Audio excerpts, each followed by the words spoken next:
Okay, the durations of sensory memories varies from different senses. I mean, from visions to hearing for touching. So they have different durations for how long we can hold sensory memory. For example, for visions, we can only hold for about 0.5 second long.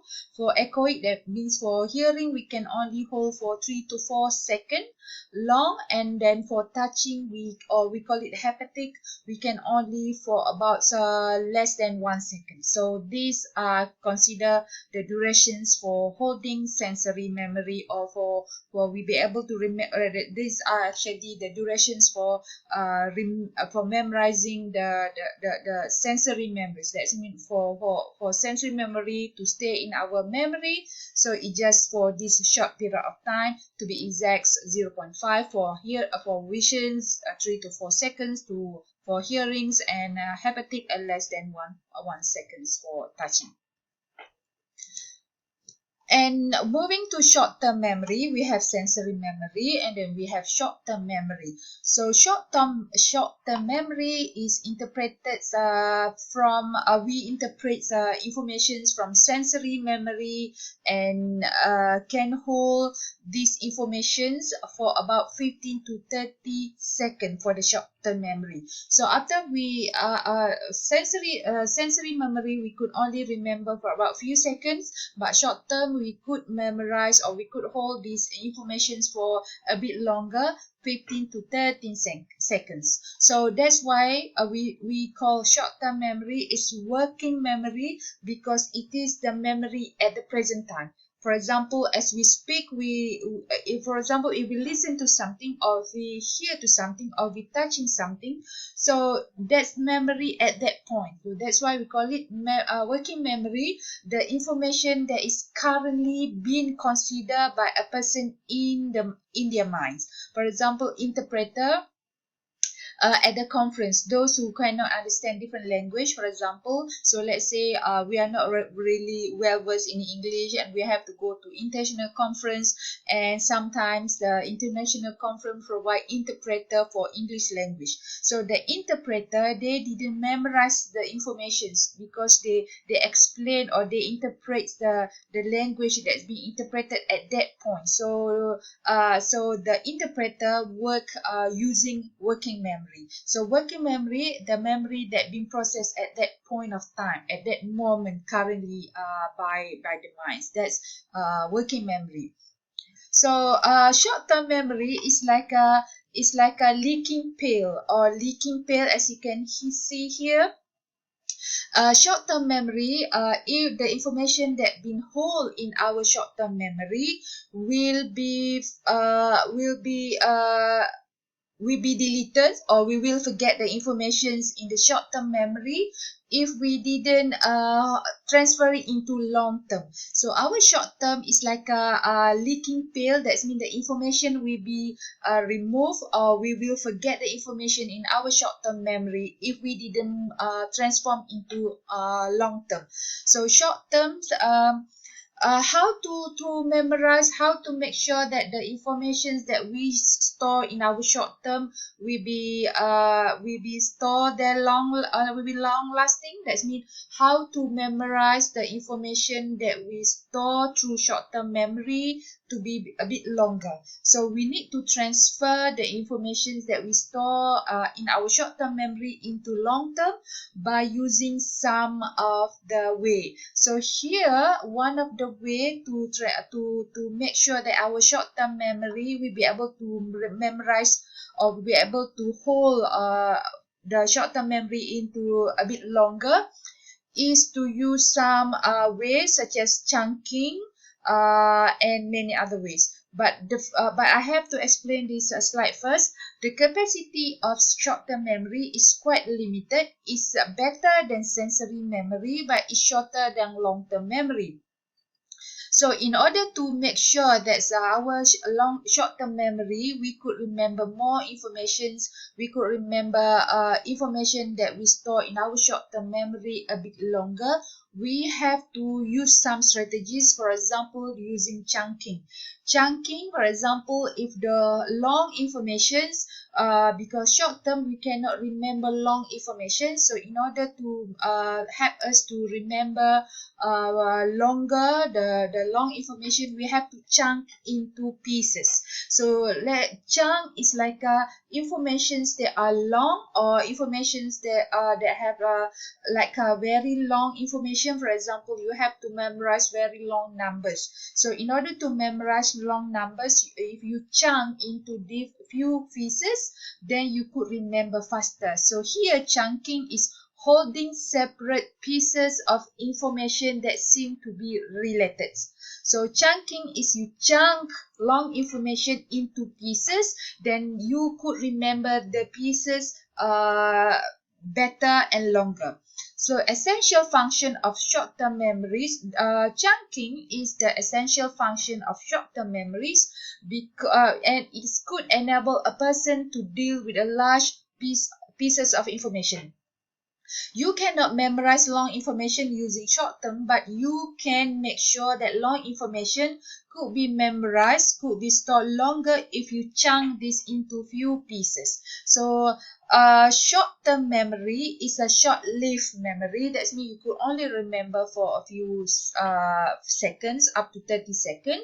So in last long enough for people to repeat a 7-digit number. So even though it's a short-lived memory for short term, but it is considered enough for people to repeat 7-digit number immediately after you have heard it. And if the information is not transferred into long-term memory, you will forget these informations unless it is actively rehearsed. So in order to make sure that you remember the information that you store on the short term, you have to rehearse. You have to repeat many times the informations, so that rehearsal or repetition will make sure that the information that you repeat will be transferred into long term. But for long informations, if you do not repeat, you have to put it into chunking pieces. For example, if someone give you a telephone number, like for example 7 8 digit telephone number, you can memorize for a while, but you cannot memorize for a long time. So like you receive a text number from your account that, for example, you want to transfer your account online, you want to transfer money from your account online, and then while doing the process, you asking for text and the text received, and then you do not want to swap the screen, so that you just memorize. So you can memorize that number for a short period of time. After that, you will forget. So it is important to rehearse many times and also to put into chunk. But the short term is enough. Short term, that means the duration for short term is enough for you to repeat 7 digit for a few times after you just heard it. So short term is basically short-lived memory. You cannot store for a long time unless if you rehearse. That means you repeat the information many times. And if you put into chunking pieces or into chunk, then you could remember longer the information that's received from short-term memory. So this is what I meant by chunking. Long informations like this, you will not remember these long informations if you store under short-term memory. That means short-term memory, you receive the information. If you didn't repeat, then you will lose the information. So in order to remember these long informations, even though you just receive it, you need to chunk into few pieces. Either you can chunk into 4 pieces or many other pieces, but it's up to you. Normally we would remember more if we could chunk the information into pieces compared to if we receive long information. That means if you receive long number, you will not be able to memorize this whole number unless if we put into pieces or chunk. For example, like this 203, for example, you cannot memorize this. Maybe you will after you receive this, it's very difficult to store this information, to memorize these informations straight away. So if you put into these pieces, for example, 1, 2, 3 pieces, 3 chunk, you could remember faster. For example, you receive these informations, quite difficult for you to memorize. Maybe first time you receive it, you could memorize, but after sometimes you will forget this, unless if you put into chunk like this. Maybe you will associate this with the day, with the months, with the year. So this way is easier for you to remember compared to long like this. So that's why it said chunk it or chuck it. Chunk it, either you chunk into few pieces or you chuck it, you throw away. It will be no use for you if you didn't chunk it. You will forget the information. So it said chunk it or chuck it. Chuck it means throw away because you cannot remember.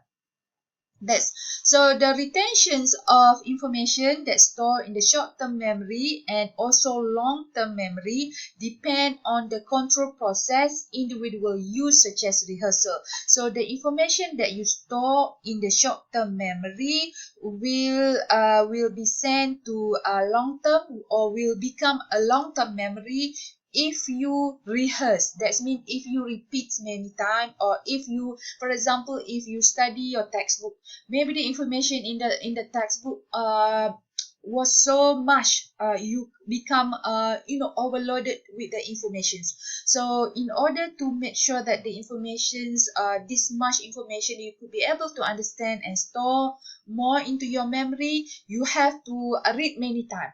The first time you read the textbook, maybe you could not remember 20% of them, of these informations. So after you read many times the textbook, you will remember more, because reading many times is like a rehearsing many times, repeating many times. So this information that you first store in the short term will be transferred into long term after you rehearse many times.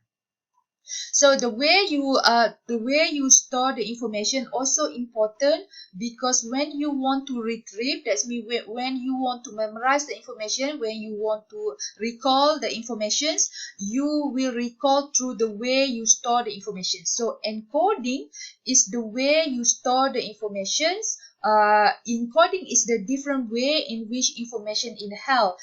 Remember when you study business communications, the sender send the information to the receiver encode the sender encode the information and send to the receiver, then receiver decode the information. So encoding is the way you store the informations. When you receive the informations, for example, whatever information that you receive, the way you encode will be the same. The way you store will be when you want to retrieve, when you want to recall the information, will be using the same way. So encoding, that means you encode, you store your the knowledge or information that you receive, will be the same way that you're gonna use when you want to recall the information that you stored. So encoding can occur through, for example, visual image, penology, that means through auditory or semantic. Visual image, for example, when you receive the information from the lecturer, you may listen to the voice, you may see the slide, you may also watch the expression. That's why I put my small photos here, videos here, so that you can, at the same time, while following the slide, you can see my explanation here. So visual image is very important. Is actually contribute to how you encode the information, how you remember the information. So visual image is very important. Facial expressions of the interviewer, for example, of the lecturers, can also help you to understand better, to remember the informations better. Phonology is the auditory, the sound of the voice. For example, if I give you this slide without my voice, without the explanation, you just read the slide. Maybe you could understand the slide, but according to the research, having the hearing, having the sound, having the visual could increase your understanding more, could give you more concentrations, because you use more than one senses. So you use the vision sensors through looking at the visual image of the lecturer. You hear phonology using you hear the voice of the lecturer explaining, so it gives you more understanding. And also semantic can help you also understand faster or then store longer. So semantic is related to the meaning of what the lecturer said, for example.